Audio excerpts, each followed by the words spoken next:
Hi, my name is Adam Cavaliere, and I'm a part of the Sports Marketing Media program at Full Sail. To start the speech, I want you to imagine that you're the coach of a high school basketball team. Your team is at the state championship, and they're about to win their first title as a team. Now you know how hard they work for this and how hard you push to get them this far. And the game is about to start, and you go to the locker room to give that pep talk to your players. However, you notice that your star player is stumbling around and looking hungover. You know the team is looking to this player to help them win this championship, and how hard it hurts the team to not have this player play. However, the rules mandate that you must bench the player. Do you not only hurt the team's chances of getting this trophy and their overall morale as a team, or do you choose to ignore this and just grab that win?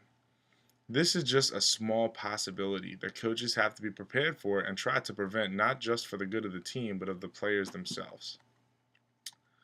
Now I'm going to talk to you about three different topics, that being the first being the techniques that coaches use on and off the court, another being the advantages of being a coach, and finally the disadvantages of being a coach. Now, everyone has been or is going to be a teacher at some point in their life, and therefore a coach. Now, learning from others' techniques that helped or hindered them while coaching can give you a real bonus when you are faced with that situation of teaching or coaching and put you one step ahead of the competition. Bleacher Report is a website that rated the 50 greatest coaches of all time. I really love the words they use to broadly describe a coach. They say, to be the best, you must breed winners, demand respect, and preach honor and integrity. But this is no easy task, but it is expected of every coach in any arena, from the minor league to the major leagues. There's a book called The Power of Positive Thinking that is perfect for those who coach or teach. When coaching, the players look to you to make the greatest player, but you must also make them the greatest person along the way.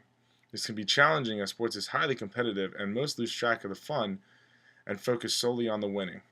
Teaching positive attitudes while running drills and building that team atmosphere of practice really helps. Team building drills rewarding those who play as a team will build not only your team but each one of your players on and off that court.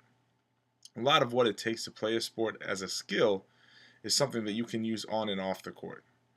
The 3 hours of free throws, for instance, the 3 hours of free throws and persistence through the frustration that can be carried, the frustration of missing the free throws can be carried into many different areas such as school or work or possibly your home life.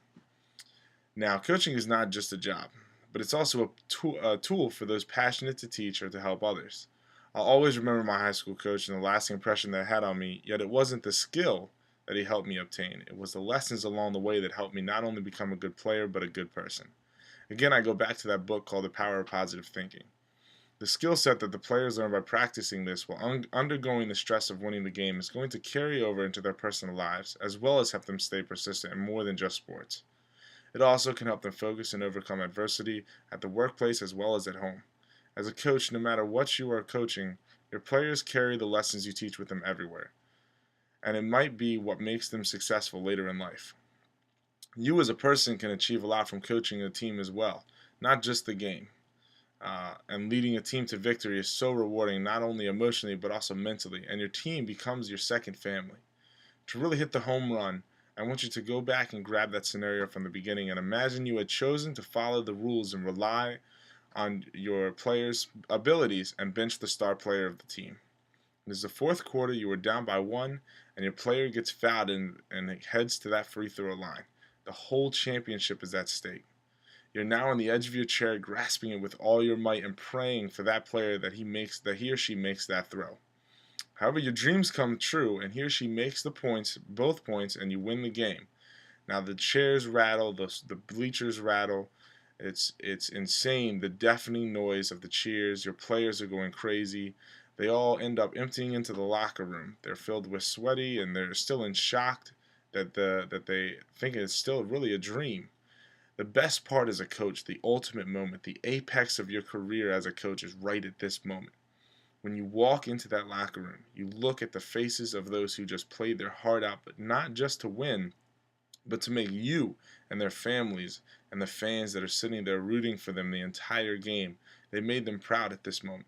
That moment that you share with them with not just your voice, but your eye contact when you walk in the room is what changes the lives of not only you but also the players that you've come in contact with, and it warms their hearts.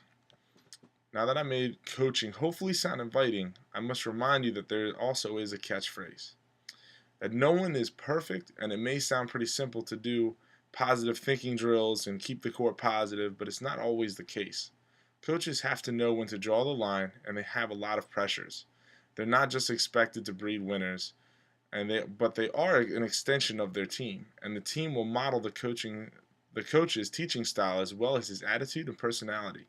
Your players are looking to you to make them win, and the parents want that scholarship, but it's up to you to make the right choices on who to play, how to rotate those players, and how to discipline those who step out of line.